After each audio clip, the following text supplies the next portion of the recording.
السلام علیکم، welcome to my channel. کیسے ہیں آپ سب لوگ؟ چلیں آئیے چلتے ہیں آج کی سٹوری کی طرف۔ بچے اس ویڈیو سے دور رہیں۔ اگر تم 15 سال کی تھی تو شادی نہ کرتی، میں سہاگ رات مناؤں گا۔ مجھ سے اب اور صبر نہیں ہوتا۔ میں تمہیں سکھاؤں گا کہ سہاگ رات کیسے مناتے ہیں۔ وہ رو رہی تھی۔ میں آپ کی لاڈلی بھانجی کو نہیں بخشوں گا۔ روم میں داخل ہوا۔ چھوٹی سی دلہن کو دیکھتے ہوئے بلال خباثت سے ہنسا اور جھٹکے سے اپنی طرف باہوں میں بھرا۔ اس کی گردن پر اپنی شدتیں نچھاور کرنے لگا۔ بلال بھائی یہ کیا کر رہے ہیں؟ بھائی کہنے پر وہ تپ گیا۔ اچھا بتاتا ہوں، میاں اور بھائی میں کیا فرق ہوتا ہے۔ بلال نے اس کی کرتی کو اتارا۔ اس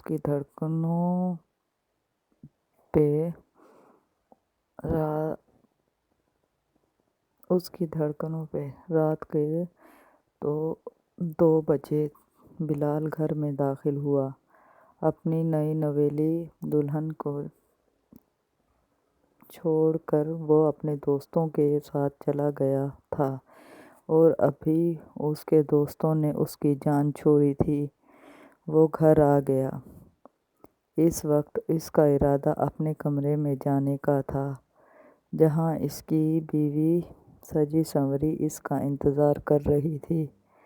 بلال اچھی طرح جانتا تھا وہ کتنی فرمانبردار ہے، اور بلال اسے بول کر گیا تھا کہ میرے آنے تک دلہن کے روپ میں ہی بیٹھے رہنا، اور اب بلال مسکراتے ہوئے اپنے کمرے کی طرف جانے لگا۔ تب اس کے قدم تھمے۔ فرزانہ بیگم نے اسے پکارا۔ بلال مڑا۔ بیٹا میری بات سنو۔ اس کے مڑنے پر فرزانہ بیگم نے اس کی طرف دیکھا اور مسکراتے ہوئے جا کر ان کے پاس بیٹھ گیا۔ جی اماں سائیں بولیں۔ اس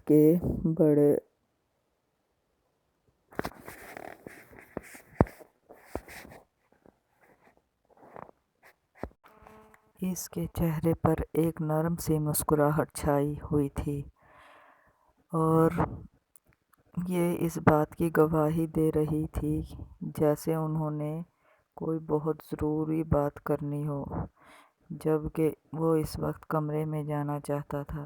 اپنی نئی نویلی دلہن کو دیکھنے کے لیے وہ بہت بےتاب تھا۔ اس کا دل بڑی شدت سے دھڑک رہا تھا۔ وہ جانا چاہتا تھا، لیکن اس کی اماں نے اسے روک لیا۔ وہ ان کے پاس بیٹھ گیا۔ بلال بیٹا میں جانتی ہوں تم ایک مرد ہو، اور مرد کو اپنے جذبات پر قابو پانا مشکل ہوتا ہے، خاص کر تب جب اس کے پاس ایک حلال رشتہ موجود ہو، اس کی بیوی اس کے پاس موجود ہو۔ وہ خود پر کبھی قابو نہیں پا سکتا۔ لیکن میں تمہیں صرف اتنا کہوں گی کہ ایمان ابھی بہت چھوٹی ہے۔ تمہیں معلوم ہے وہ محض 15 سال کی ہے، تو تم اس کے ساتھ کسی قسم کا تعلق قائم نہیں کرو گے، بلکہ اس سے دور رہو۔ میں تمہاری جنونی کیفیت سے اچھی طرح واقف ہوں۔ دیکھو ایمان مجھے بہت پیاری ہے، میری بھانجی ہے۔ تمہاری بیوی بننے کے لیے بھی اس لیے تیار ہوئی تھی کیونکہ میں نے اس کی ماں کو یقین دلایا تھا کہ بلال اس کے ساتھ محبت سے پیش آئے گا، محبت کے ساتھ رکھے گا۔ تو تم ایسا سلوک ایمان کے ساتھ نہیں کرنا جیسا تم اپنی بیوی کے ساتھ کرتے تھے۔ فرزانہ بیگم بہت محبت سے اس کے بالوں میں ہاتھ پھیرتے ہوئے اسے سمجھا رہی تھی۔ جبکہ بلال کی پیشانی پر بل نمودار ہونے کا مطلب تھا اسے اماں کی بات بہت بری لگی۔ وہ لڑکی تو چھوٹی تھی تو اس کے ساتھ میری شادی کیوں کروائی؟ آپ نے مجھے کتنی مشکل سے اس شادی کے لیے راضی کیا۔ میں نے کہا تھا کہ شادی کے بعد میری مرضی ہوگی۔ میں جو کروں گا مجھے روک نہیں سکیں گی اور آپ میاں بیوی کے درمیان نہیں آ سکتیں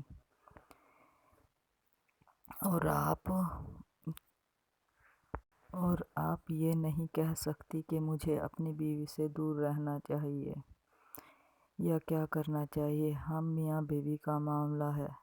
فرزانہ بیگم حیرت سے اس کی طرف دیکھ رہی تھی۔ وہ جانتی تھی کہ اسے غصہ آئے گا لیکن اس قدر آئے گا یہ اندازہ نہیں تھا۔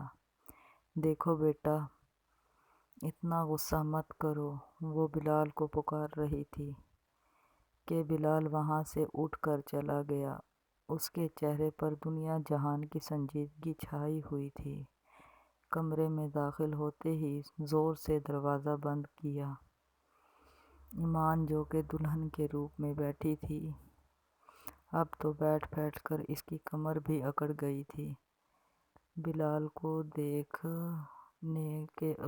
کر اس نے گہری سانس لی اور بلال کو دیکھ کر مسکراہٹ آ گئی۔ بلال جو تھوڑی دیر پہلے بہت محبت سے بات کر کے گیا اب اس کے چہرے پر دنیا جہان کی سنجیدگی اور غصہ چھایا ہوا تھا۔ اس کے سامنے آ کر بیٹھ گیا۔ بولا، تمہارا یہ خیال ہے کہ میں شادی کی پہلی رات اپنا حق وصول نہ کروں بلکہ تمہاری کم عمری کا خیال کر کے پیٹھ موڑ کے سو جاؤں؟ کیا مطلب؟ مجھے آپ کی باتوں کی سمجھ نہیں آئی۔ ایمان کے دل میں عجیب سی ہلچل مچی ہوئی تھی۔ سامنے بیٹھا شخص بہت حسین تھا اور نہ جانے کیوں اسے بہت خوبصورت بھی لگ رہا تھا۔ بار بار دل اس کی طرف مائل ہو رہا تھا لیکن یوں اس کا غصے میں بات کرنا اسے بالکل بھی اچھا نہیں لگ رہا تھا۔ بلال، کیا ہوا ہے آپ کو؟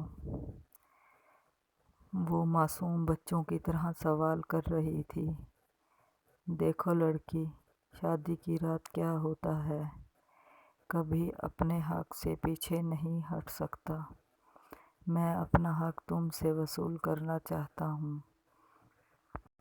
ایمان جو اتنا جانتی تھی شادی ہوتی ہے، اچھے اچھے کپڑے ملتے ہیں، اسے کچھ بھی نہیں معلوم تھا۔